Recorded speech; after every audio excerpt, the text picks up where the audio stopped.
Is the defense ready to call its next witness? Yes, Your Honor. We call Charlie Adelson. Do you swear or affirm the testimony you're about to give will be the truth? I do, sir. You may take your seat. Charlie, let's start with the most important question. Did you cause the death of Professor Dan Markell? Absolutely no.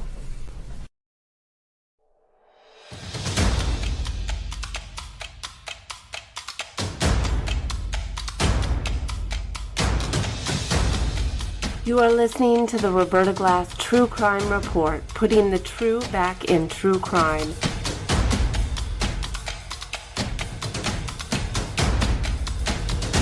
From New York City, Roberta Glass is now on the record.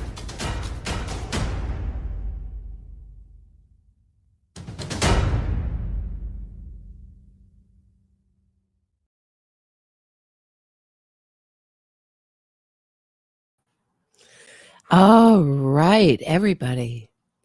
How is everybody doing? Wanted to talk today about Daniel Rashbaum, Donna Adelson's lawyer, and why I think his new PR tour for the accused murderess is a giant disaster. For one, I don't think anyone is getting a better feeling for Donna. The evidence is out there. We've heard the wiretaps. We've read her emails. We've seen her be arrested. We see the way she interacts with people. I mean, look at her when she gets arrested. It's pretty much everyone's favorite part except mine in her arrest video, which is her wrestling with the phone and saying, "Oh, here we go again." Here what goes again, Donna? What are you talking about? Are you saying, "Here we go again," like the bump? Or is it, "Here we go again, I'm just one in the line of my family, long line of my family being falsely accused of this crime"? What do you mean by that? You've had years and years of freedom, way more than you deserve. So I don't think it's going to do her any good. If anything, it will do Rashbaum good for his image. And I think, even though he denies it in this interview, I think what he really wants to be is one of these kind of famous, high-priced defense attorneys, like a Johnny Cochran, a Mark Garagos, a Leslie Abramson, the kind of defense lawyer that really plays to the camera.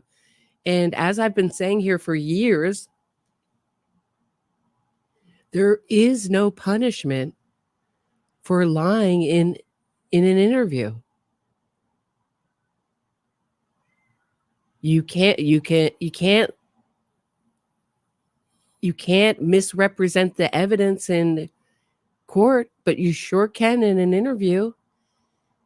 And so I spent all day editing down Rashbaum's interview to just a short chunk of video of what I considered the more important parts. So I thought we'd take a look at that. But before we do, and by the way, I heard from someone, I wish I had clipped it as a comment. Am I remembering right that he has said that he wants to be a lawyer like this? It was just like a Mark Garagos. It's something I picked up on, but apparently he's given interviews saying that. So kind of interesting. And he certainly hitched himself to a movement that loves to use the media, loves to use the court of public opinion. And by that, I mean his relationship with Josh Dugan, the Innocence Project ambassador. And that movement loves to use our media, who is too lazy to really, and it's not always too lazy. Let me be fair. It's not always that they're too lazy. It's that they're on a deadline often and they don't have time to read an entire court transcript. And most people in life are too busy or not interested enough. So we count on our media to give us the facts about these cases. So don't get me wrong. I have nothing against defense attorneys.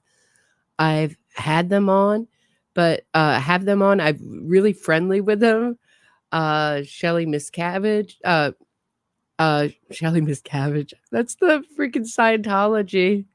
Shelley Levisay and David McKenzie. You see how that sort of became Miscavige, those two names? So I just wanted to play a short clip from David McKenzie's interview. He was Julius Jones's attorney, and it was a death penalty case in Oklahoma. And when the Innocence Project came in, they produced The Last Defense. So they produced their own propaganda on ABC, and they were appealing under the fact that he had, one of the ways that they tried to appeal that case was that he had ineffective assistance of counsel. And they would just keep saying it over and over again. And this is like a highly, highly awarded lawyer. But here's what he says about these kind of lawyers. So just to clarify, my issue is with these kind of lawyers, the lawyers that play to the cameras, play to the court of public opinion, lie like crazy, lie either directly or by omission, and always disparage the victim and somehow really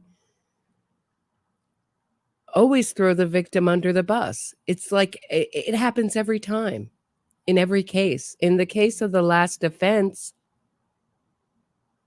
they went to where the victim was shot and they filmed they filmed right there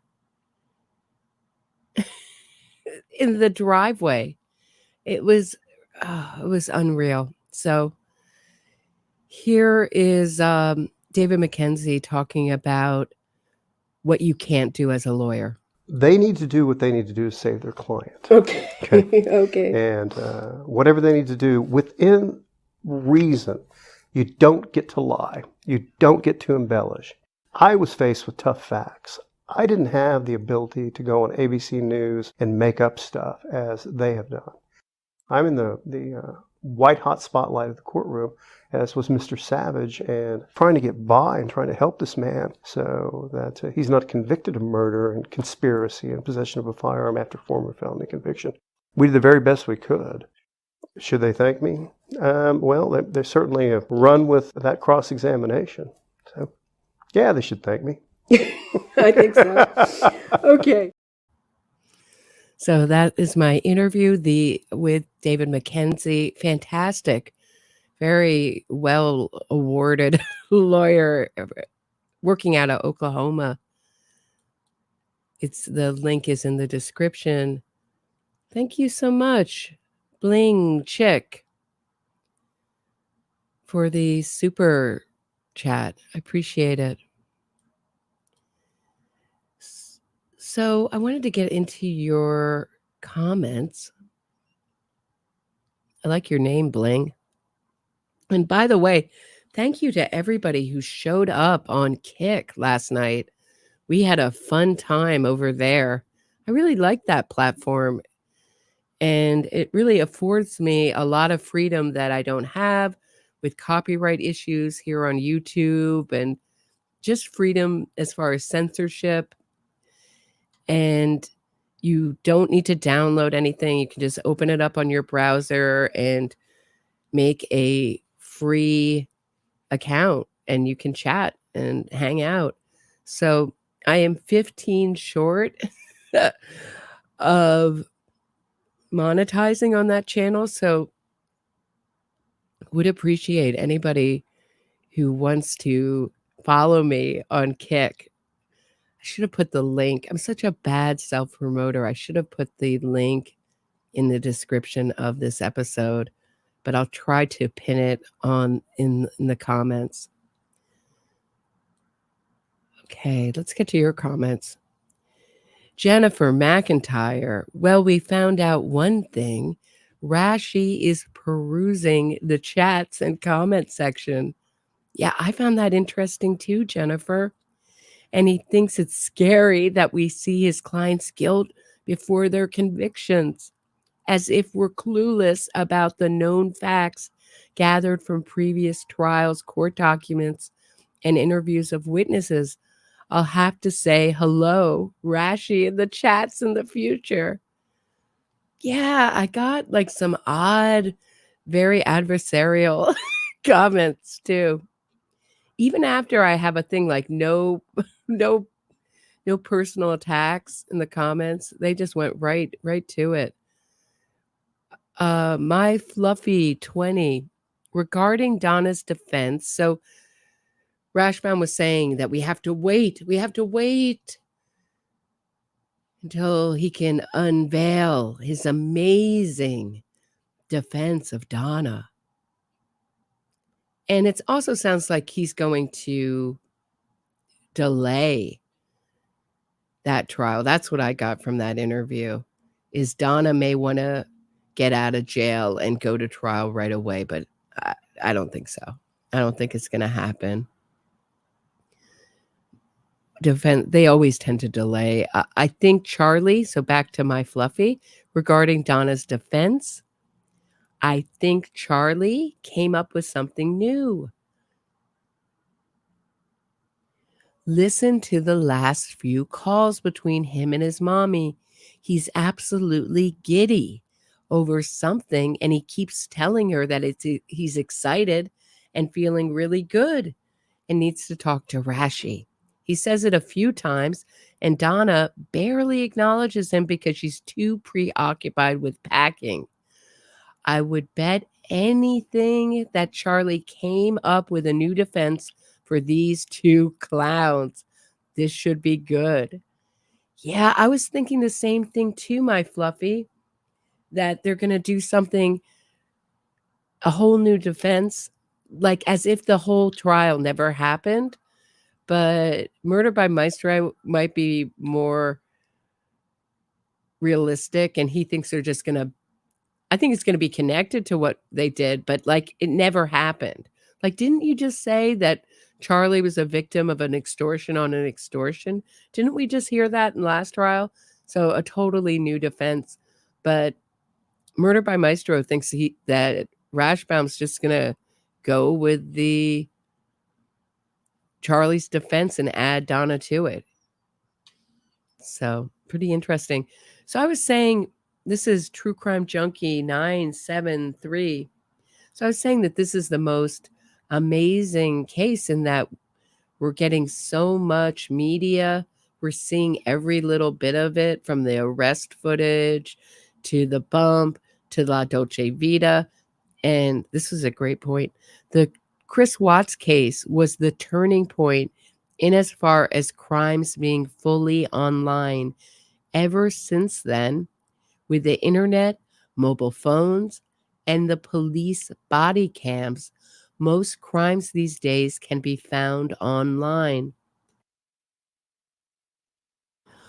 All the way through the days of TV crime shows like Columbo and Bones are over. Anyone, can now follow along with any true crime as if it were a fiction novel. Yeah, it's amazing. And I absolutely agree with you about Chris Watts. That was something I was saying as that case unfolded. This is the first reality show true crime case. So interesting. I put this in the community tab. I'm pretty active in my community tab. If you ever have a question about my show not going on or something, I'm pretty active. Check out my community tab. Justice for Dan Markell released a statement after Dan Rashbaum's interview on STS podcast. And it goes, here it is. Dan Rashbaum abused the memory of Dan Markel by invoking his name and misrepresenting his scholarship to justify the defense of his killers. Rashbaum's preview of Donna's defense defies evidence, mischaracterizes witness testimony, and insults Tallahassee with even more than Wendy and Charlie do. Even more than Wendy and Charlie did by assuming residents could be soothed and jurors persuaded by saccharine sympathy and pseudo self-deprecating drivel. This was a display of covert disrespect and profound unprofessionalism. The Adelson's PR offensive must be matched with vigor. Well, that's what I'm trying to do today. Justice for Dan. Let's see if I succeed. Yeah, I found it deeply, deeply triggering for me. I was enraged by it. And just so many provable lies. And no one's expecting him to get up there and say Donna Adelson is innocent. But how about don't say anything? How about save it for court? And, you know, many people have pointed out in my chat, I think Fancy Fiction and her on her channel, that he picked and chose what he could answer and what is privileged and what wasn't. So let's get into it, shall we? Whoop. This is a little bit different than my normal share. Hold on one sec. Please stand by, guys.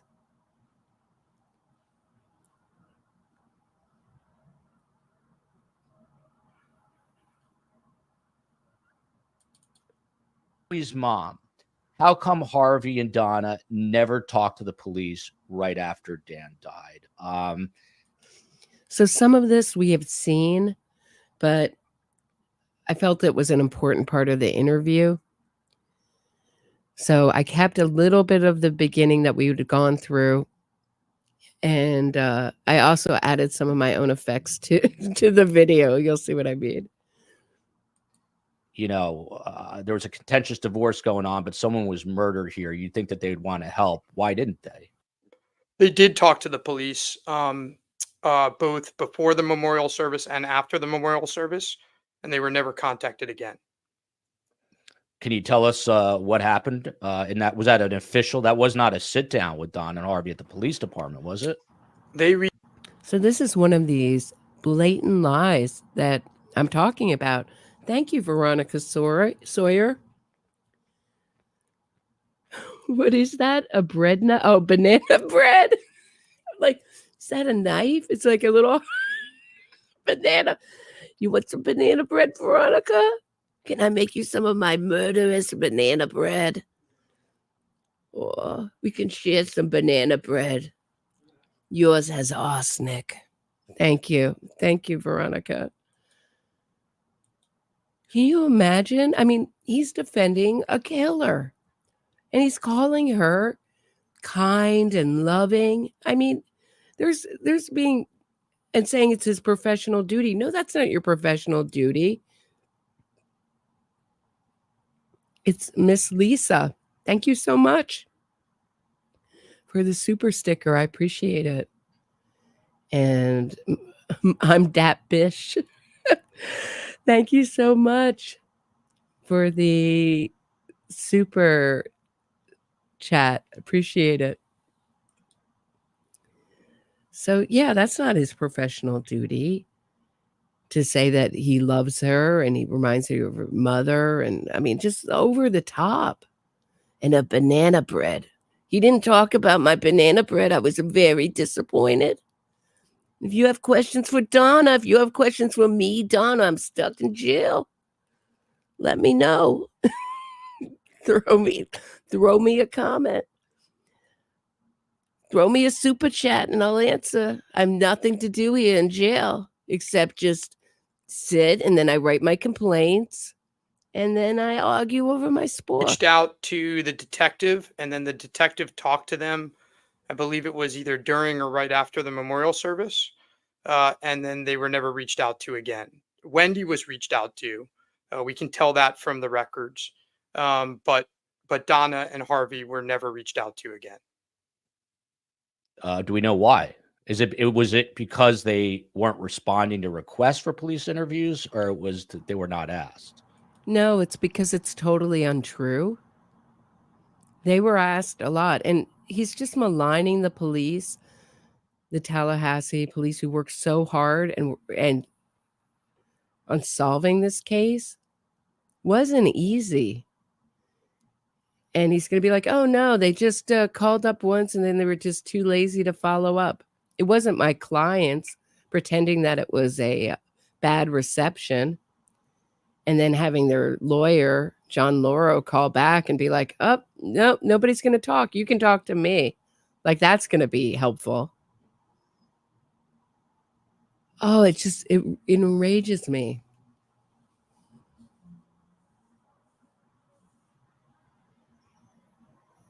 Like, he thinks he can bamboozle us and just sort of shame us all by he calls us a mob, that we have a mob mentality. Anyone who's not on Team Adelson, that he can just shame us and say we don't really understand that he's just doing his job. This is a different style of defense attorney that's really comfortable, a little bit outside, I would say a little bit outside the law. And you'll see his answer to helping Donna flee. It looks like he was really, this is my opinion from watching it, really involved with helping Donna flee. Intimately involved. We'll get to it. They were never asked. Now, you'd have to ask the detective about that, but they reached out initially for protection before the memorial service. And then they spoke to Detective Isom shortly, I believe, after or during the service. And then they were never contacted again. I was there for this, for COE and the mod, to let you know about that. Is this the beginning of some sort of media PR campaign? Because, if we're being honest, Charlie's not a very popular guy. And I believe that's probably the reason he is being held at Shipley, because he has to go into a secure pod at a state prison. Otherwise, he could be in danger. Do you have to, is part of your job as a defense attorney to not make Donna Adelson as low, despised, and abhorred as Charlie Adelson currently is? Look, I think that the world sees these people through a particular lens. I understand why they see them through the lens, but the reality is they don't know Donna Adelson. They haven't been in a room with her.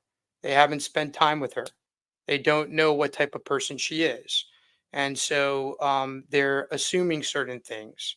And many of those things are just completely false. Can you give us an example? Can you give us a couple of examples? Look, I've spent a considerable amount of time with Donna over the years. She is caring, loving. She is probably the most polite client I've ever had in 25 years of doing this. She's bright, but not analytical. She's kind. She's someone I like. She's someone I care about. I would go so far to say that. And that's odd for me in representing a client. But in general, what I would. Tammie, thank you. I got your, Tammie sent me vocal, what was that? Like an audio clip on Twitter. And she's like, I feel like I'm in the Twilight Zone. Don't you? You're like, didn't we all just leave planet normalcy and we hit bizarro world with this? this accused murderess. And I'm not disputing that she might be the most polite client he's ever had. Killers aren't really known for their manners. But come on. This is over the top. I can't believe Joel didn't just start throwing up or vomiting, depending on whether Wendy's was, answering it right there all over his equipment. What are we talking about here?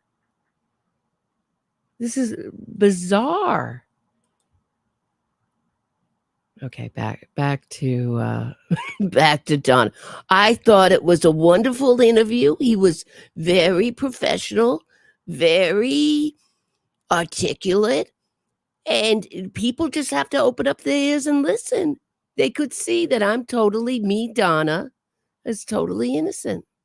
Say to you is this is a different case, right? With different viewpoints and different reasons why I'm willing to answer questions about Donna. Because I think there's so much out there in the 7+ years of the media covering this, more particularly the YouTube media and the podcasters is in that vicinity. She drives through that way. And Jeff Lacoste, something that didn't come out at the... So he's blaming us. We're the problem. People like me are the problem. Not people murdering other people. Me, I'm the problem. It's okay. I'll be the scapegoat if you want, Rashi, but you're still going to lose because Queen Georgia is going to beat your butt just like she did in Charlie Adelson's trial. You got a lot of bad facts against you. And he even admits it in this interview. Trial that's come out in depositions and probably would come out at the next trial if this came up is Jeff Lacoste has testified that they would drive down that road all the time, that Wendy has a bad sense of direction, that she would kind of use where she used to live as a guiding post as to where she was going, and that they would drive down that road a lot of times out of the way to get to places. But I don't know personally, other than what she testified to in trial, why she was on that road. Did it hurt Charlie at trial? I'm not sure. I've always seen it as a good fact. If you look at it in a neutral perspective, at least a good fact for Wendy.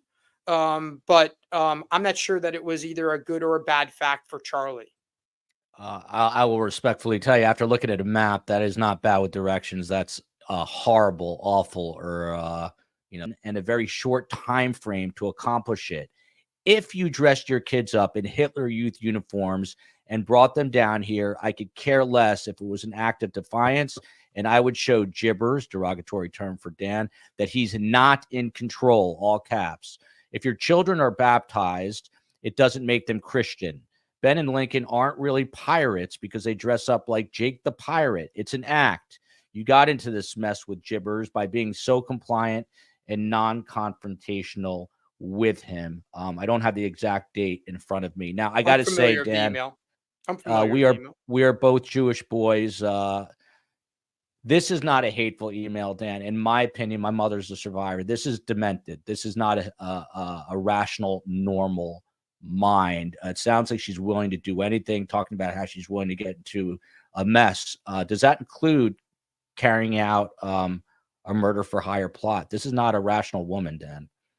Okay, well, I guess we have to separate the two things. So if you're asking me about the email, the email is clearly not a normal email. I will agree with you on that. It's clearly an email full of emotion. It's clearly an email with venting. Now, what you don't have to that email, which you'll see in this trial, which we haven't seen in the past, is what led to that email. So you won't see the emails from Wendy or the discussions from Wendy, and you don't see the emails from Professor Markel. Okay. Now, having said that, I agree with you. This is not your normal email. Okay. Now, yeah, but funny, Wendy never said, "Hey, Mom, those are horrible things." We just heard Charlie saying, "Great idea," right? cheering it on. Mom, you have to stop. This isn't all about revenge for the Adelson family. This is about what's best for my kids. This isn't about me and how much money I can make in Miami and revenge. Irina, thank you so much for this super sticker.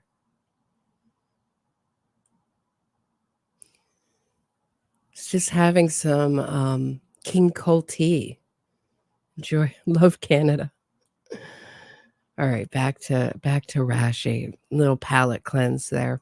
Having said all of that, divorces are very emotional. People say things they don't mean to say. People push their buttons. And, you know, again, this email is not a normal email, but it is a far cry from number one, dressing these boys up in Hitler Youth uniforms, which they never were, baptizing them, which they never were. It's an email, it's not an action, or killing Professor Markel, right? So again, is the email itself a rational act? It's an act of someone who's upset, clearly. It's someone who's upset But again, you regarding a get divorce. Well, hold on. It's someone who's upset regarding a divorce. And I can show you multiple examples, maybe not with Hitler Youth, but multiple examples where people show emotions in the worst possible ways in a divorce case. Listen, I'm a criminal defense lawyer. Okay. There's a reason why I'm not a family lawyer, because family law is the worst. You get emails like this. You get crazy emails like this that generally you don't get.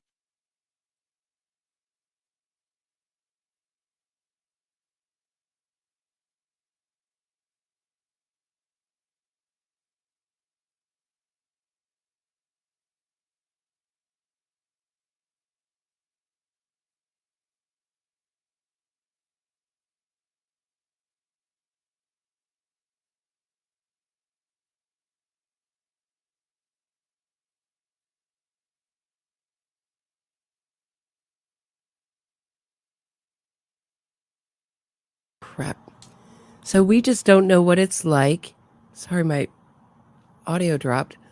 We just don't know what it's like, guys. In family court. In family court, people are dressing up their kids all the time in Hitler Youth outfits. All the mothers do it. It gets really heated there. All the grandmothers suggest dress up the grandchildren. Get out the Hitler Youth outfits. We just don't know because we're just watching criminal trials. Ridiculous. And who hasn't gotten angry? Yeah, you say things when you're angry, but do you type them out in long emails? And another part, in who hasn't said, change your child's faith for revenge? And often a point that's often left out in this case is that Donna wanted Wendy to change the kid's religion, not just for revenge, but to impress the judge because she was a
Okay, I'm back. I'm sorry about that. My internet just went out. My apologies. I guess, yeah. Everybody's okay. Everybody's okay. First, the video went out. And I was like, what's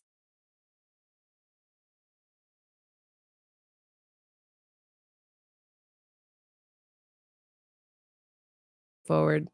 Thanks for bearing with me.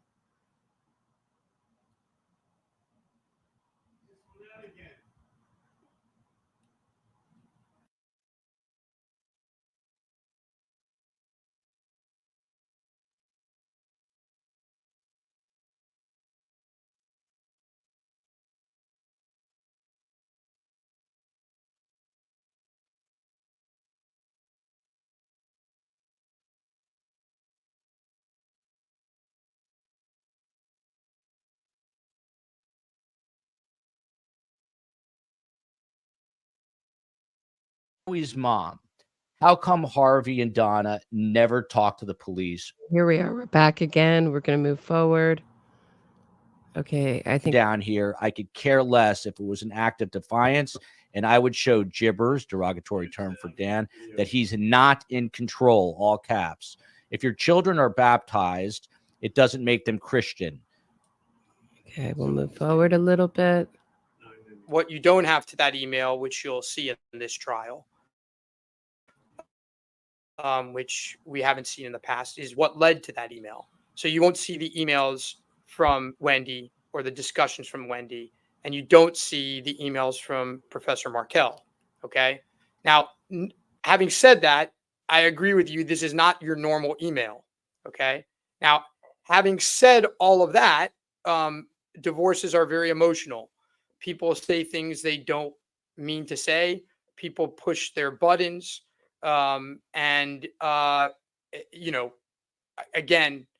this email is not a normal email, but it is a far cry from, number one, dressing these boys up in Hitler Youth uniforms, which they never were, baptizing them, which they never were. It's an email. It's not an action, or killing Professor Markel, right?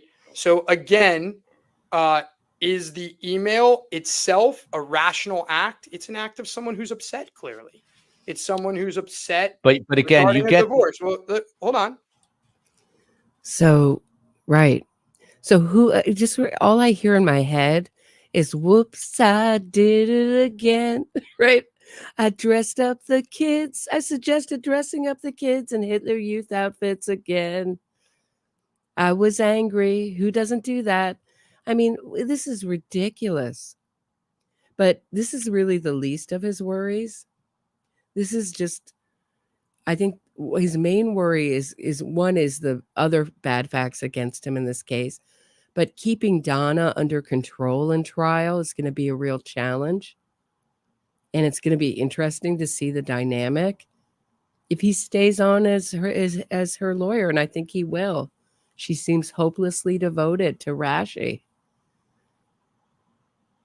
The other one, Morris, may come and go, but Rashi seems here to stay because he's in the circle of trust. Thank you so much, MW. I love that picture of your dog. I know I've said that before, but I do. Thanks so much. Appreciate it. Really allows me to do these live streams and devote so much time to it. It's someone who's upset regarding a divorce. And I can show you multiple examples, maybe not with Hitler Youth, but multiple examples where people show emotions in the worst possible ways in a divorce case. Listen, I'm a criminal defense lawyer, okay? There's a reason why I'm not a family lawyer, because family law is the worst. You get emails like this. You get crazy emails like this that generally you don't get in a criminal defense case, right? It's because there is very little that brings out the emotions of people more than a vigorous divorce, a bad divorce. And so, again, if you're asking me, is this email the email of a rational person? I can tell you, Donna Adelson is a rational person. Is this an email that she wrote with a lot of emotion that I'm sure she wishes she didn't say the things she said? Of course, right? Was she really going to dress them up in Hitler Youth uniforms? Of course not. Does this email show that she wanted to kill Dan Markel? Of course not, right? If it did, they would have arrested her 8 years earlier, right? So again, I get it. I get why you want to show this email. It's the same reason why the government's going to show this email. It's their start of what they claim is her motive. I get it. If I were a prosecutor, I would show it as well. But we also have to look at the context of when the email is done, what it's responding to. And again, there's nothing about violence in the email itself. You talked about puzzle pieces, but I mean, this is my opinion. The puzzle pieces for Donna are stacked against her right now, but it's your job to show the jury otherwise. Can you tell us, do you plan on calling any new witnesses for this trial? And if so, can you tell us who? Can't tell you either of those answers. And I can't tell you that we know all the witnesses that we're going to call. We're just getting started. Can you tell us if it'll be more or less than with Charlie Adelson? Cannot tell you because I don't know. Moving back to this whole notion of Donna's arrest and fleeing, I just want to pick another quick soundbite here. This is Donna again, and it's a little tough to hear, but she's asking for air conditioning here. This is her arrest video.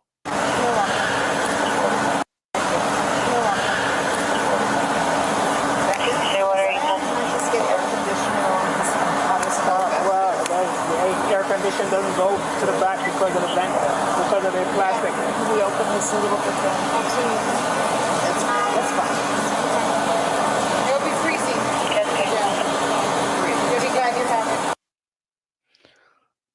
I can't tell you how many people, Dan, wrote to me and said, why was this even on her mind? Why wasn't she thinking about the much bigger picture here? I asked you earlier, she doesn't seem to ask many questions or proclaim her innocence. This is obviously not a good piece of video for you. So I'm just wondering your strategy and how, again, this is another one of these puzzle pieces, how you portray this to 12 jurors in Tallahassee and show that this is a woman who is remorseful or thinking about a crime that she's being accused of. You obviously don't think that she's guilty, though. So, but how do you play this in a courtroom? So I will say that's the first time I've seen it, that piece. I don't think that's probably that particular piece. I don't think is an issue at all. I doubt it will even be played for the jury. 73-year-old woman who's hot or cold or whatever it was in that piece. Again, it's the first time I've seen it. MW, thank you so much for the $9.99 super chat. Baptizing your children does actually make them Christian. Yeah, it's a serious thing. And I notice, and I've said this again and again, but there's a lot of self-hate I see with the Adelson family as far as their Judaism. I wouldn't dress up my cat. I was raised Quaker, born 3/4 Jewish. I would not dress up a cat or a dog as a joke in a Hitler outfit. So the fact that she wants to use that and doesn't think it's a big deal, she's like, going to heaven sounds like fun. Like forget what our people suffered through. Forget that. Oh, it's good for us. Let's just switch up the grandkids. Good for us. Good for revenge. Do it. Sounds good to me. Going to heaven sounds good to me. It's from the email. It's wild. I think Rashi is going to put Mr. Markel down at Donna's trial. They always do. And did you see how he answered? Did you talk to the Markel family? Oh, no. But I have tremendous respect. Come on. Did I hear that right?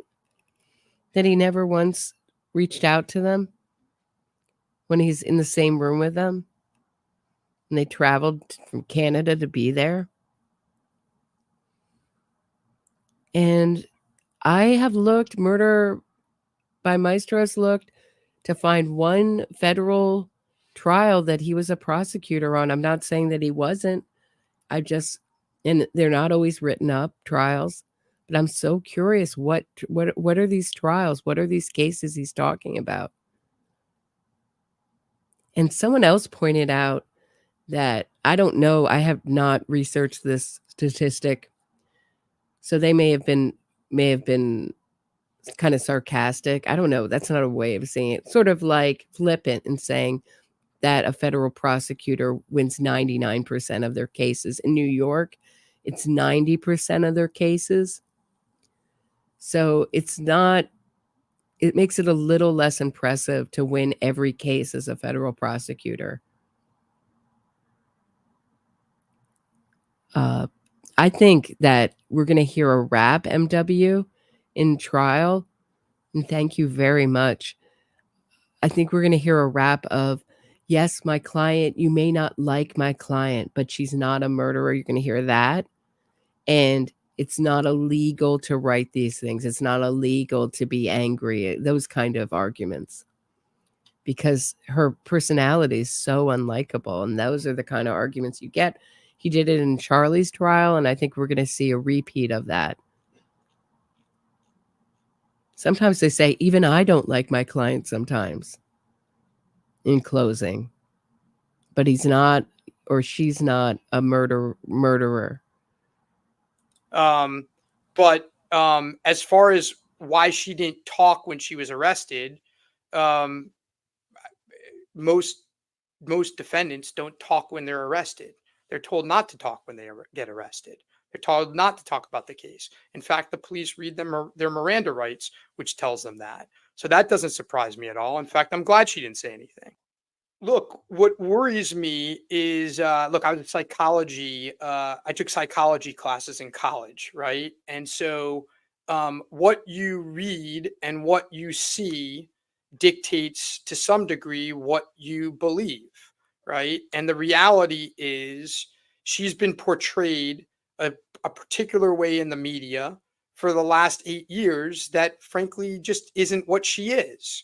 And so it does worry me that that's the perception in the media, but hopefully, whether it's in Tallahassee or elsewhere, we get a jury that can look at things with an independent mind. You know, Joel, for instance, I've heard you say here several times in the, I guess, hour that we've been talking in response, well, I don't believe that. And the reality is that doesn't affect me at all because I know you're not going to believe it. Because the reality is, and this is not a knock against you, this is just you living with the case, putting on a show every day or every other day about the case. The reality is you don't have an open mind as to the case, right? Well, journalists are generally cynical, but go. Yeah. See, we don't have an open mind. We did have an open mind. I would bet every single person in my audience came to this case with an open mind. Who came to this case not knowing anything about it and went, oh, whoever they pick up in this case is going to be guilty? Who came to the case like that? That's what he's saying. We're all jumping to conclusions, guys. And he says the reality, and people picked up on this in the comment section. He says the reality of more and more as the interview went on. So it became a phrase, a catchphrase, like every 3-4 minutes. I know because I've spent all day editing this thing down. And he also says every other word too. I wish I had the time to edit that out. It would have been really tight, some really tight video, but unfortunately, no, I didn't have the time. But I mean, he's letting us know what reality is. We're exactly, Brian Burke. Hold on 1 second. Let me pull up your the gaslighting. Absolutely. Gaslighting. He knows what reality is. He's going to tell us. We're all in La La Land. La La Land. Talk about La La Land. La La Land is what I'm in. Talking about my warrant. I didn't see my warrant. That's Donna. Donna's in La La Land talking about her warrant. You remember that? And that's my favorite part of the whole thing. Like, what? I didn't see the warrant. You don't see the warrant, Donna, when you're fleeing. Sorry, they don't give you, they don't let you know. So you can flee even in a better way. In a more, in a way that you can never come back. And I love his comment about her fleeing. It's so good. I can't wait till we get to it. Yeah, I The agree. reality is, no matter what I show you, your mind will not be changed. That's okay. It's not a criticism of you, but that's why you would never be a juror in this case. That's why our jury system is set up. See, he's not insulting us that we're all out of reality and don't have an open mind. We had an open mind. We learned a lot, and now we have an opinion. We're not biased. We have an opinion. We're not jurors. We have a strong opinion. Do you get what I'm saying? Do you get how he's twisting that? Biased and opinion are very different. We didn't start this out like, oh, we don't have any kind of bias against Donna Adelson or the Adelson family. We didn't start out that way biased. Now we have an opinion. And I'm sure if some strong facts came out for Donna or Wendy's innocence, we'd all say we're sorry, we're wrong. I would be the first person to throw up my hands and say I'm wrong. I didn't know. The way it's set.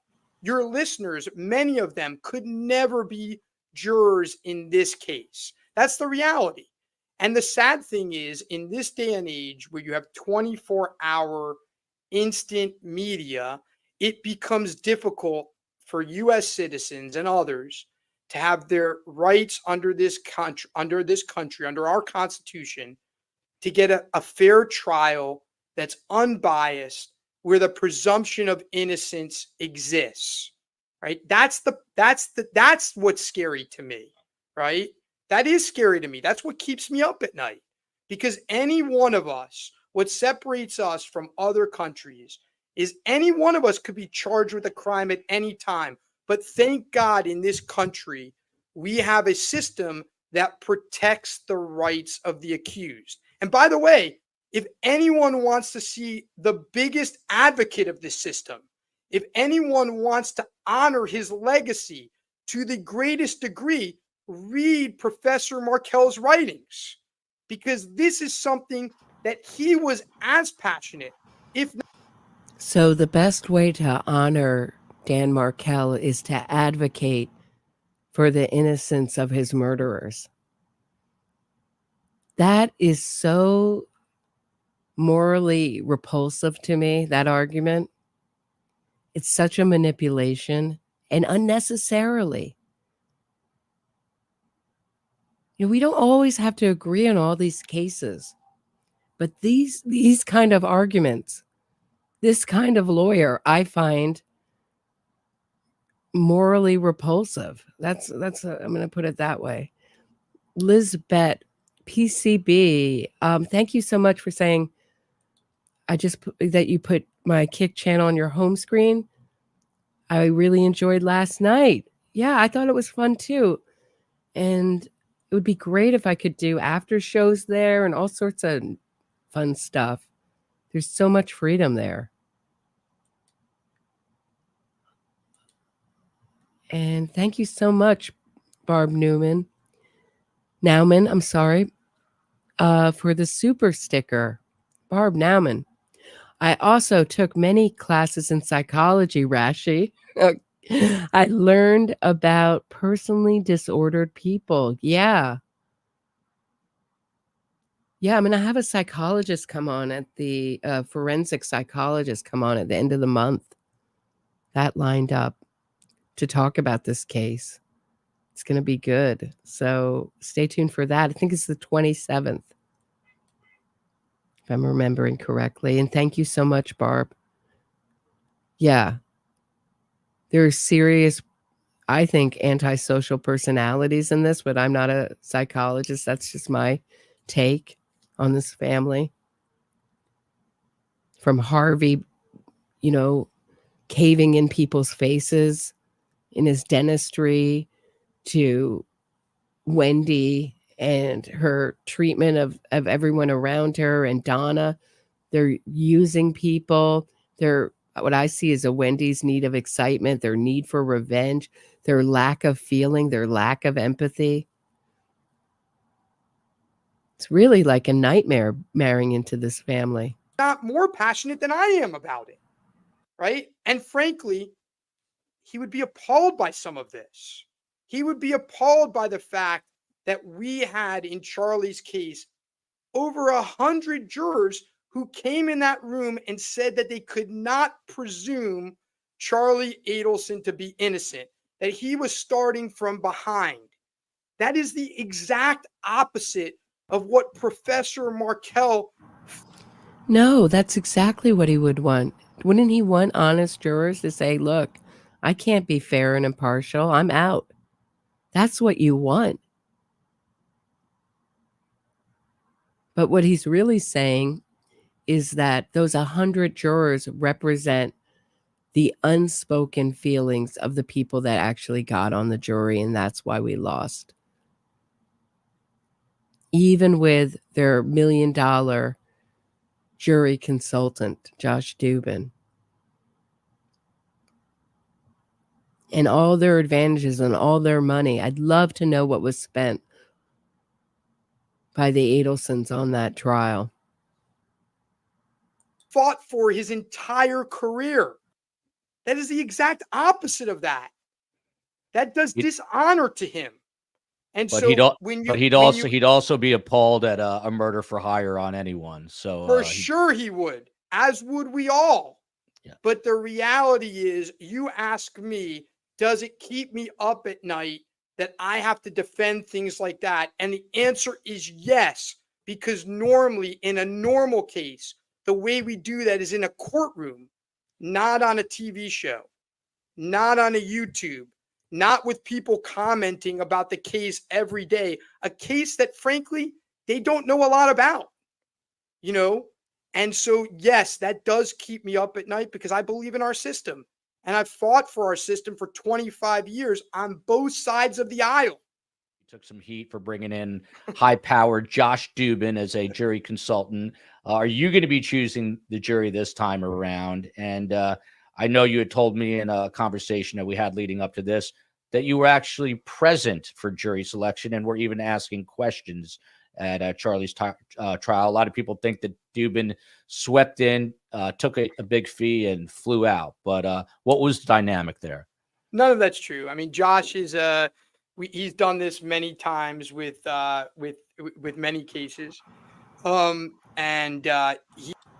So, this is an interesting Linda Torino. What an interesting comment. Rashbaum has many moral conundrums, namely Donna and Charlie, folie et trois. So what that means is madness of three. So it's an idea that people who normally wouldn't commit a crime or do something or moral or mad together, the combination is a terrible combination, or it can be a criminal combination, or basically a madness of three. Very interesting comment, Linda. Thank you so much for the super chat. This audience is one of the more amazing audiences. I've never had an audience who's so knowledgeable about a case in a true crime case ever. And so smart. He didn't choose the jury. I didn't choose the jury. Charlie didn't choose the jury. We all chose the jury. I participated in jury selection. I didn't ask the voir dire questions of the ultimate voir dire panel, and that was done for strategic reasons. I've done that several times in trials that have been won. So it's not out of the norm for me. What we do in this case, we're still figuring that out. But the reality is there was nothing very exceptionally weird about what we did in that case. And again, there's misinformation that I didn't participate in jury selection. Of course I did. Just like there's misinformation that I don't know anything about Tallahassee and I'm a New Yorker. I'm born and raised in Florida. But let's listen and questions will follow. So what he said, I cut it short just for time. But what he says there is, I was born and raised in South Miami, but everyone assumes that I'm from New York because I'm Jewish. And because there's a lot, Jews make up a very, very tiny, tiny minority in America. And there are a lot of Jews in New York, including me. So he's basically saying that people felt, when people say he's too New York or he was too brash or bold, which is also personality styles that are connected with New York, he doesn't think that might be it too, not only being Jewish. He's saying that he was basically, it's basically some kind of prejudice against him. And everybody's judging him and doesn't like him because he's Jewish. I think that's what that insinuates.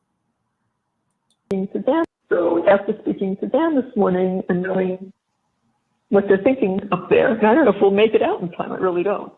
Because Dan said, you might, or you might do all of this, get to the airport, and they'll stop us. And that could happen. It could happen. I don't know, but it's worth a try. Let me set this up. So this is a wiretap between Donna and Charlie, which I should have set up earlier. And she's talking to Charlie. This is now after the conviction. I'm sorry, this is a jailhouse call after the conviction. And Donna invokes a name, and it is Dan. Let's listen one more time, then I'll ask Dan some questions. They're actually from Patreon member Bobby. So after speaking to Dan this morning and knowing what they're thinking up there, and I don't know if we'll make it out in time. I really don't.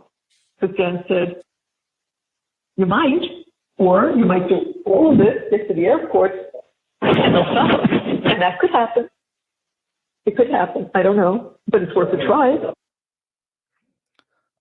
Dan, I got to say, this doesn't look too good either, what they call a bad fact. From Patreon member Bobby, is it you that she is referring to? And did you have prior knowledge of her flight? So I'm going to read what I've written here so I don't screw this up.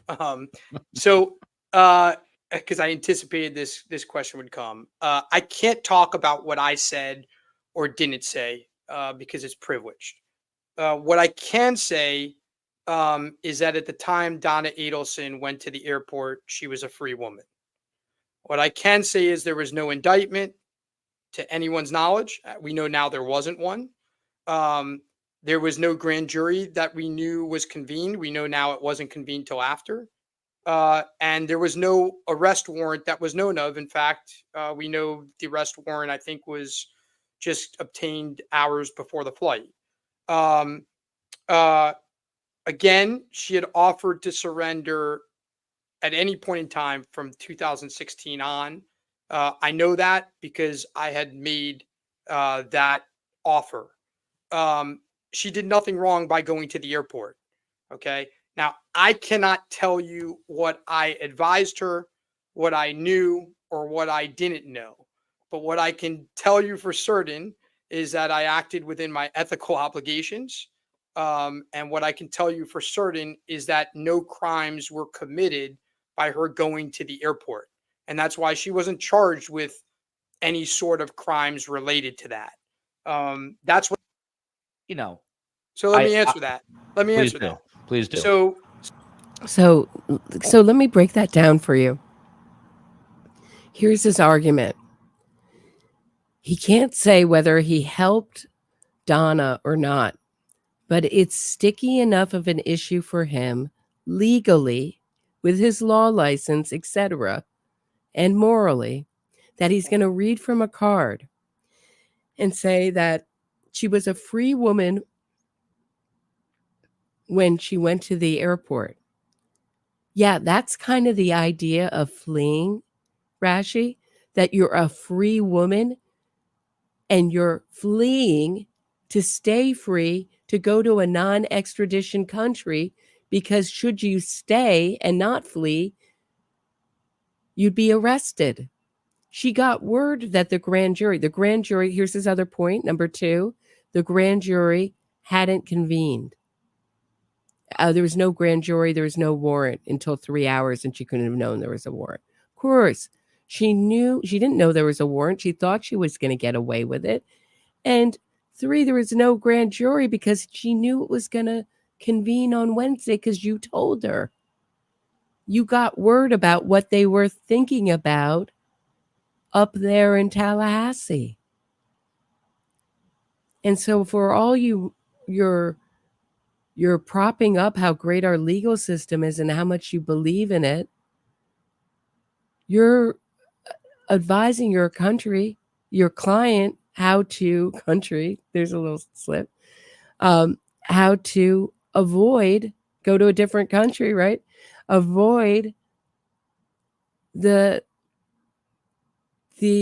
hands of the law and avoid trial in a court that you say you so much believe in the system you say you so much believe in.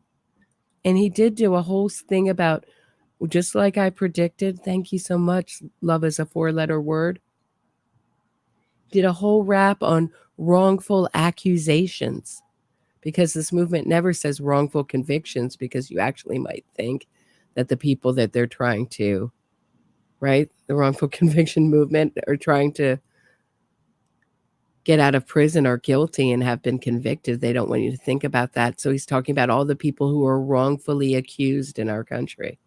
Love is a 4-letter word. Rashbaum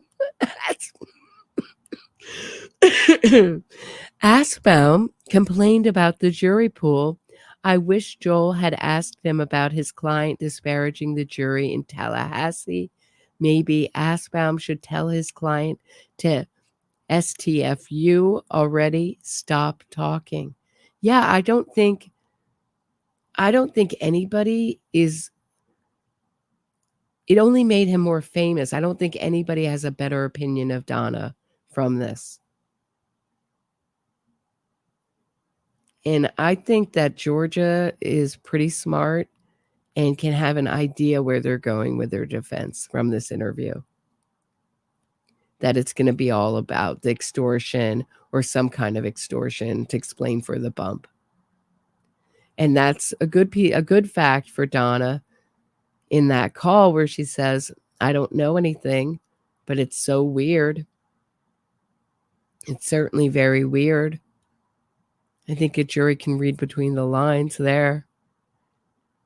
Yeah, I didn't think this was only helpful to his own career and his own fame, but not helpful at all to his client.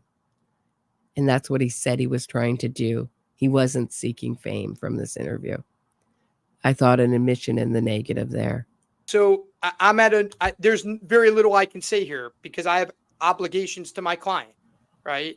And I have obligations to the system. So I wrote a prepared statement so that I could meet those obligations and didn't mess up and by accident give away something that I shouldn't say because I'm a human being. And so I'm following the instructions of an ethics lawyer that I consulted with in order to make sure that I'm following my ethical obligations. Now, having said that, this is another example. Now it's on me, a lawyer, where there's really nothing I can say to appease your audience, right? I can't say what I advised or what she advised because it's privileged. I mean, can you tell us, did you say, Donna, get out of here, run to Vietnam? I cannot say what I said and what I didn't say because it's privileged. Can you tell us if she had a plan for once she got to Vietnam? What was she going to? He said, Donna, I love you. I'll meet you in Vietnam. I'm going to give up practicing here in Miami. I love you. Leave Harvey and we'll have a beautiful life in Vietnam. That's what he said. It was a very romantic moment. I mean, it's what a love affair. Have you ever seen anything like this? Have you ever seen a lawyer give an interview like this? I haven't. It's like Johnny Cochran saying he was in love with OJ or something. It's bizarre. Did you sit there and backpack? Like, did you have any? I cannot say what I said or what my client said to me because it's privileged. What I can tell you, and it's the most I can tell you, is that there was nothing wrong with her traveling. And the state had the absolute right to do what they did, which is when they learned of her travel, speed up their plans to arrest her. That's the best that I can tell you at this point in time. I'm sure you'll hear more about it at trial. But the reality is, in our system, and it's important, lawyers have to keep their clients' conversations with them privileged. That's the way that the system works. So no, I'm not pleading the fifth, Lori, because I didn't do anything wrong. Okay. I'm not pleading the fifth. I'm doing something that protects all of you who one day could be charged with a crime. You want to be able to talk to your lawyers. And in order to talk to your lawyers, there is a privilege. And that privilege, except under very rare circumstances, cannot be waived. And so I'm not free to tell you what she told me, what I told her, what she didn't tell me, what I didn't tell her. I can't do that because it's privilege. All I can tell you is, obviously, I'm an officer of the court. I'm an ethical lawyer. I would never advise anyone to do anything illegal, and I didn't hear. That's all I can say. Is there a chance? Is there a chance here that the state could bring this up? Right. So it's not it's not illegal fleeing, right? Not yet, right? Love is a 4-letter word. If Rashbaum got $1 for every time he ends his responses with right, he could represent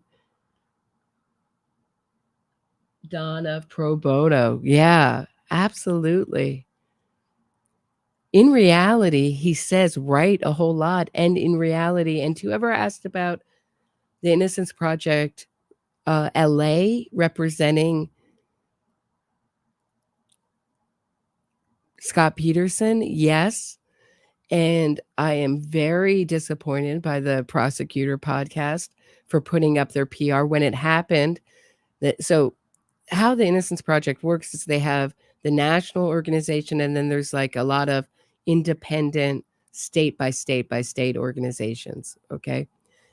And so when they started representing Scott Peterson, the national organization was 100% behind it. And now that it's caused outrage because everybody knows this case, now they're walking back and saying, oh, it's not us. It's Innocence Project Los Angeles has nothing to do with us. It's absolutely a mini you. And you supported doing this originally. And the only reason it's causing any outrage is because the public knows the Scott Peterson case, is educated about the Scott Peterson case. I think I talked about this in the beginning. And it's the LA is no worse or better than any other Innocence Project. They all work the same way. So once you're educated, I will tell you that every case they do is as ridiculous as the Scott Peterson case, if not more so. The Purvis Payne case is the most ridiculous. Not only DNA on the handle of the knife, he was seen, his watch and arm was seen by the neighbors closing the door. This is Charisse and Lacey Christopher. I hope I'm remembering her name. Charisse. Yeah, and Lacey. I want to say Lacey. Her baby daughter. And her son was stabbed up so well that he had to hold his intestines to the hospital. He ran from the scene covered in blood, ran into a police officer covered in blood, was found hiding in an attic, and they're trying to free that guy. I don't know a more guilty guy on the face of the earth. So every every case I've looked at is as ridiculous as that case. So shame on anyone trying to further the notion that there's something better about the national org or different than LA org. As an issue, and even potentially call you as a witness, in which case you couldn't defend Donna Adelson. Is there a possibility this could happen? The short answer is there's a chance of anything. For all the beating up you're getting, which I know you can take from JY, Mr. Rashbaum, thank you for coming here. It takes guts and professionalism, and we respect you for it. Every human being in the U.S. has a right to qualified counsel and a fair trial. And I do want to, have everyone sort of, not literally, but if you close your eyes for a minute and think, look, anything can happen to anyone anytime. You could go out with your wife and you could have a drink and think you're fine and kill a kid, God forbid. And now you're going to need a Dan Rashbaum. So we all need criminal defense attorneys in our lives, no matter what you think of it, him and or his clients. Georgia is going to open and end with that. I'm not exactly sure, but Sujatha Wolf, if Donna, Dan, is such a kind, lovely person, this is her, not me. Why did she not encourage Charlie to go to the police with his knowledge of who killed Dan, if in fact this extortion was true? That's a good question. And I think you'll hear it. You'll hear an answer to that at trial. Look, at the end of the day, Donna Adelson is a loving mom. And at the end of the day, she's a person who wants to protect her family. And so we all make different decisions. Your decision might be different than my decision, might be different than Joel's decision as to what we would do.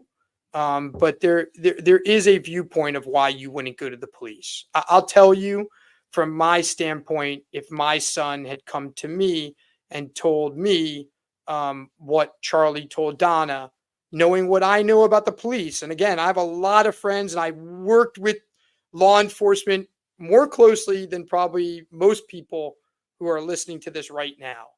But I wouldn't go to the police. I wouldn't. Now, my wife would. Okay. Why wouldn't you? Why wouldn't you?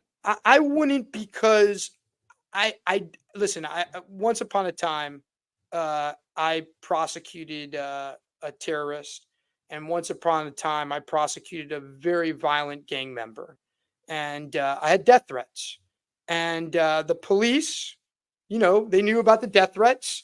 And they came to my house and they looked at my house and they would drive around every once in a while to make sure I was safe in my house. But the reality is there was nothing they could do to protect me. That was the reality. The reality is they weren't with me all the time. The reality was if they wanted to get me, they weren't going to get me in my house. They were going to get me someplace else. And the reality was that after 3 or 4 months, the police forgot about it, right? And so based on my life experience, which, by the way, I'm not telling you that my life experience is right. I'm not telling you that my decision is right. But based on my life experience, I wouldn't go to the police. That's me. Now, my partner, who's 2 doors down from me right now, have to look at things from more than one perspective. You can't have.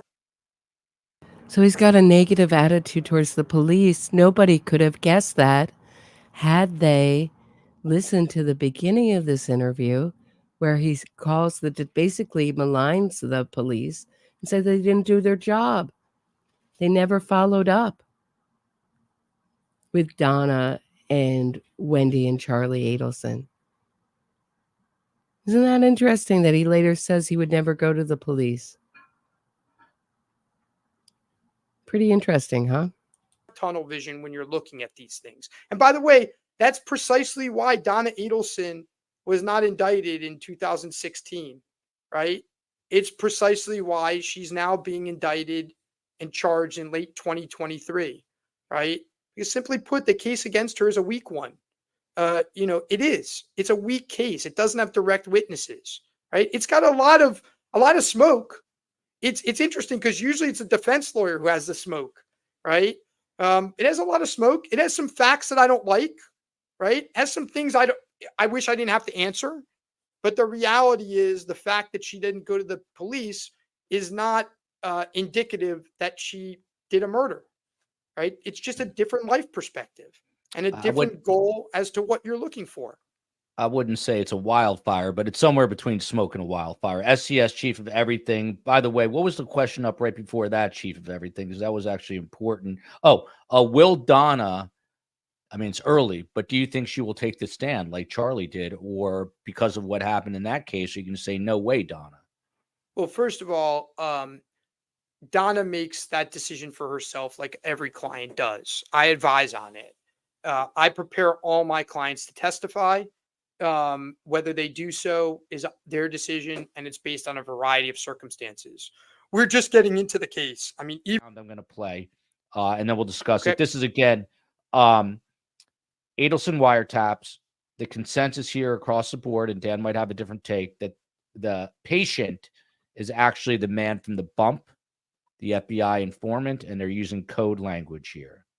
Okay, so you had how long? Yeah. How long? Okay, so you had how long? Yeah. How long of a talk did you have? 8. 8 minutes. Yeah. You talked to the patient for 8 minutes, Yeah. and they were nice. Well, not really. No. Did they? But Did they? but you Did they? no. But I'll Let me ask tell you a you. question. Did they give any threats or anything, or? No. They're talking about a meeting with the patient, 8 minutes. Dan, is that patient the FBI informant? So yeah, it's clear. So let me say a couple things. So I want to be precise here. I don't believe it's code, right? Now again, we're maybe being technical, right? So this is a point I made. A lot of what they do is not code. It's talking around an issue. It's talking. It's not exactly, like say, except with TV. The idea of a TV. It's sort of like they're. Oh gosh, how do you say it? They're disguise. It's more like they're talking in disguise. And so apparently this is going to be a big part of his case, Judy D. I don't know. Would Rashbaum already have prosecution witness list and all that by now? I don't know how fast they're moving. We have an update, like basically a status update at the end of the month for Donna. So that'll be interesting if that's going to be televised. There's so much interest in the case. I think it would be. But you'd have to ask a lawyer as to how fast that's moving. But I would think the witness list would be very long. Like we saw the witness list and Charlie had Donna and Harvey on it, and so many people who don't end up testifying on it. So I don't know yet. Be interesting, right, Judy D, to see? All right, back to Mr. Right, Mr. In reality. Let's go back to non-reality. Let's go back to bizarro accused murderers are fantastic people world, shall we? Together? Like, does anyone remember the Let's Pretend records? I used to love those. For me, code is when you have an agreement with someone that this word means this, right? It's not that. Okay. But I'm with you. I'm not arguing with you, and I'm quibbling with you over semantics, right? They are talking not directly. They're disguising what they're saying. Okay. And I believe patient is talking about Sammy, right? The guy who has approached Donna on the street, who now Donna has communicated with. Okay. This is late in the wiretaps. And this is after Donna has received, I believe, a text message early in the morning, like 2-3 o'clock in the morning, 2 days before. And so the patient, though, to be clear, is the person who Donna believes has approached her on the street, and who turns out to be indeed an undercover agent. Yes. But Dan, why aren't they just saying it? Why are they talking in code? I mean, they've got the TV, obviously a code word, the birthday present that a lot of people is code word. I mean, doesn't that just reek of guilt and suspicion? Well, so the birthday present is not. The birthday present is a birthday present. Okay. That was the one surprising thing at trial because it was so ridiculous. Okay. So the birthday present is a birthday present. Right. But as far as the other things go, there's a reason why they're talking the way they're talking. And the reality is they don't want anyone to understand what they're saying. And there's a reason why they don't want anyone to hear what they're saying. And you'll hear that at trial. That's the reality, right? You heard it at Charlie's trial, but I think you'll hear it clearer at Donna's trial, why they don't want, if someone's listening to them to know what they're talking about. And would come and defend me, right? And wouldn't be afraid for that. They know me, right? And so again, it's the scary thing. We don't live in China. We don't live in Russia, right? We live in America. And people should be able, you see it in politics all the time, right? I don't even watch the news anymore. I used to be a news junkie. And the reason being is because we no longer can have civil discussions where we disagree with one another, even on these channels. And look, I've told you this, Joel. I don't watch your show most of the time, right? As good as you are, as good as you actually are, be smart, right? But I do watch the comments, and I watch the comments because I learn from the comments, right? And I always, like, half the time I want to comment back because it's so upsetting that people, if they say something even somewhat positive about anything that's against the mob mentality, they get crushed by other commenters. And you know what? That is scary, right? That is not what America is. That is scary. And so, Dr. Graber, I don't know him, right? I'm glad he did a piece. I'm glad he defended his friend. And you know what?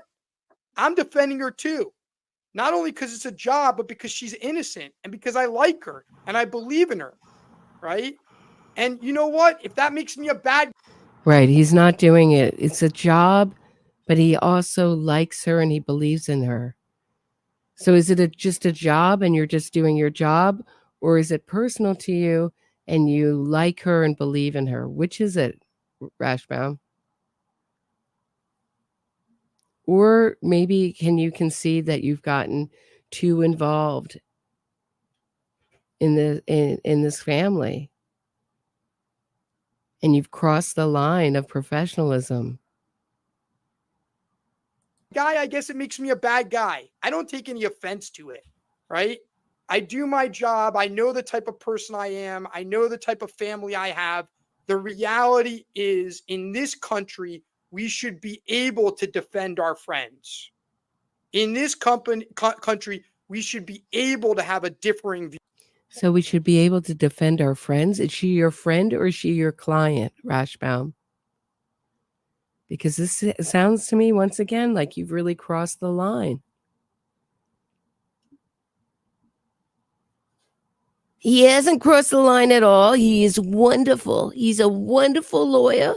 I absolutely object to you maligning him in this terrible program. Donna's very upset. It's slander. It's what it is. It's terrible. It's terrible. It's terrible slander. Viewpoint. And it's a shame when we can't. It's a shame.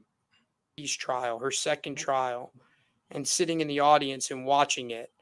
And when I saw what they did. So Tammie says, got to go. Thanks for a great show, y'all. Crush me, Rashy man. Thanks, Tammie M. Yeah, I feel just like you. Crush me, Rashy man. Yeah, it's just crazy. Feel like you did in Bizarro World, Twilight Zone. And shout out to Bossy Texas Chick. Thanks for asking so many questions. She asked like 3 questions that were read on the air in this interview. I said she should get a check for being co-host. It was wild. It was wild to watch it. A lot of good ones too. And thank you, Peanut Gallery. We're right near the end of this for the super sticker. Appreciate it. Please hit the thumbs up if you are watching live. I so appreciate, or even if you're not, if you're watching on the part of the replay crew, appreciate it. Really helps the channel. What these 3 animals did to Dan Markel. I remember sitting there and thinking to myself, why am I even here? he was listen, he some people didn't like Dan Markel, right? But he was a terrific human being. And you know, the thing is, there are no winners in this. There are only losers, and you know, I pray. I'm not very religious, so I say that somewhat, you know, in a. I pray for them, and I pray for the Markels because I cannot imagine what they have gone through. And look, I always would want to treat all of them with respect. Because again, you know, I remember when I was a defense lawyer first, I remember my mentor said to me, when you go be a prosecutor, don't forget who you defended. And when I went back after doing federal prosecution for years, I remember thinking to myself, don't forget who I represented, which was victims, right? And so, you know, I feel, look, I feel very badly for everyone here. You know, the world lost a very good human being, a father, a son, and a brother, and a very good part of that community. And what I said in opening regarding that, I meant every word of it. And there's no winners here. Okay, so that is what we have. We're all a big mob mentality. Crazy, right? Crazy interview. He gets really heated. And I find it particularly interesting, especially around the questions around him fleeing. It certainly is borderline, very borderline. And I would say morally, very, I would say it's immoral to help someone flee the country when you know that they're going to be indicted. Sure, they haven't been indicted yet, and sure, you can skirt that legal line.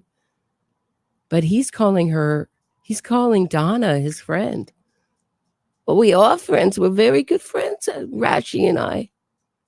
Oh, Donna is so talkative today. Yeah. I mean, he sounds like he's in love with her. What's going on? I've never heard a lawyer talk like this. Oh boy, oh boy. Yeah, oh boy, for sure. Thank you so much for the super sticker. Ah, wild, right? Wild interview. Thank you, STS, for putting that out. And I really thank the community is what I thank, because I think the really great questions came from the audience there. The really strong questions, the questions I wanted to know. I wanted to know about Josh Dubin. I wanted to know about his helping her flee. And he said that, also he says in that, I think I didn't cut it in. I didn't think it was really all that important, but he said that he never rated Charlie a 95 out of 100, basically, in not so many words. He said that was privileged. But you would think that if he really did that, he's like, I don't think I've ever rated a client's testimony. But he's getting Donna ready. He says he prepares all his clients for taking the stand. So he's preparing Donna, right?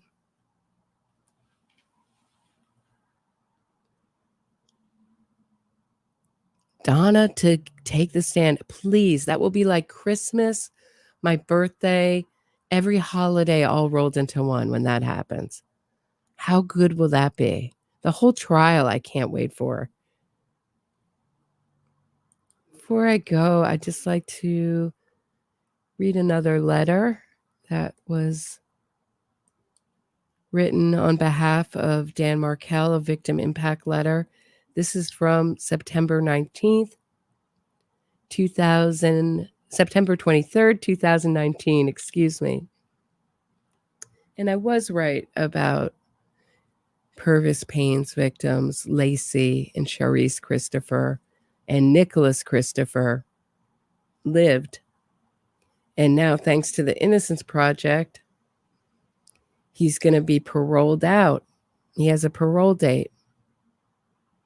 And now Nicholas Christopher has to live with that fear his whole life of the man who stabbed him getting out of prison. It's really something. To the Honorable James Hankinson, the Belinsky family and the Markel family have been friends from the time my parents were children. It is a special relationship that is rock solid and ongoing. My mom and dad are best friends with Phil and Ruth from long before I was born. I will be 49 tomorrow. Our families have been friends as long as I can remember. Phil, Ruth, Danny, and Shelley have been part of my life at all times. Vacations, bar mitzvahs, weddings, holiday, and everything. We have spent many great times together skiing in the Laurentian Mountains, enjoying time at our cottages outside of Montreal and Toronto, sharing meals, stories, and adventures. As a result, deep and lasting friendships develop between me, Danny, and Shelley, Dan's sister, which these friendships endure to this day. Dan's special nature was his ability to keep in touch with people and continue friendships even when the frequency of our seeing each other was more intermittent. The last time I saw Dan in person was at his niece's bar mitzvah. It was as if no time had passed. We just picked up right where we left off.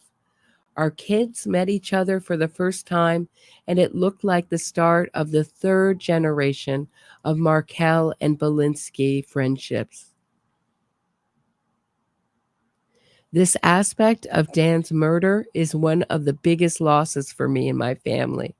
Our kids will never get the opportunity to continue the family bond through Danny and his kids that we share with the Markels. This is a friendship that is impossible to replace.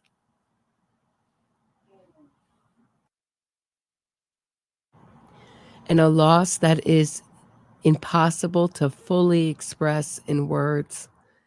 The continuity of sharing stories about our parents' younger days and the interactions with Phil and Ruth and with Dan, his children, and my children have been robbed from us. We have so many stories that we tell over and over again about summer activities of our parents, which have over time grown and turned into legend. These can no longer be shared by Dan and me with both of our children.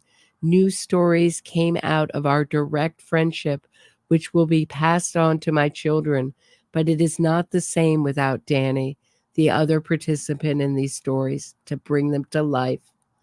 I certainly can tell my kids about the time after several days visiting us in the Laurentians and skiing together. When the Markels left, Danny took my ski boots by accident, thinking they were his.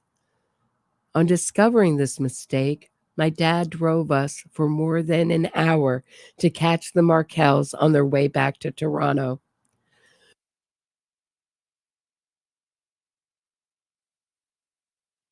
However, it cannot be the same without Danny's counterpoint and effervescent personality bringing it to life.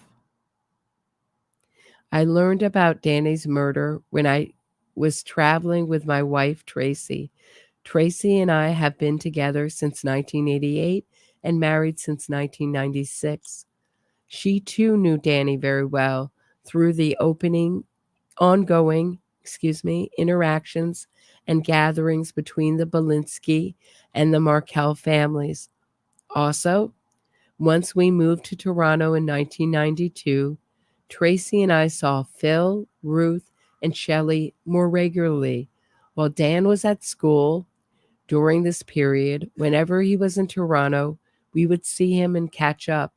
These catch-up sessions were always great fun and filled with nostalgia and plans for the future. Nothing can describe the shock of our accidentally finding out that Danny had been shot and killed on Facebook. My parents, who were staying with our children while we were on vacation, deliberately tried to delay our finding out about Danny so that we could finish the last few days of our trip. However, in this interconnected world, we came across unbelievable postings about Danny that we could not comprehend, which caused us to call my parents, who told us what happened. I can still feel the shock, despair, disbelief, and absolute crushing feeling of permanent and ongoing loss. Nothing can replace the hole that Danny's death has left in my and Tracy's heart. Worse still, this tragedy has severed a part of that Danny's death has left in my mind and has severed a part of the multi-generational friendship between the Bolinskis and Markells by terminating a branch of our shared life tree, the Dan Markel and family branch. The loss my children have suffered in never getting the opportunity to know Danny. They had met but were too young to appreciate who he was, or in becoming friends with his children, is insurmountable and destructive at an unfathomable level. All we have now are memories of Dan and the great person he was and the fantastic times we spent together. There were a multitude of unexperienced stories, gatherings, activities, and additional friendships in the wait between my children and Danny's, as well as between me, Danny, Tracy, and Shelley. These are not to be due to calculated insanity by cold-blooded murderers for hire who took our beloved friend from us. Justice cannot be done in the circumstances, as nothing can bring back Danny.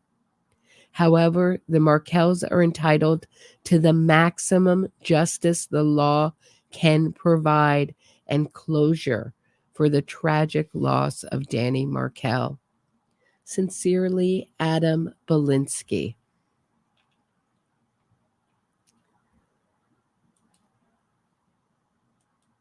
Okay, that is what I have for you today. Please hit the thumbs up, subscribe to the channel, share this episode. If you're on Apple Podcasts, please leave me a 5-star review. Please, if you enjoy this show, sign up on Kick and follow me on Kick. And I will see you back here tomorrow at 6 p.m. Eastern. Have a great night, everybody.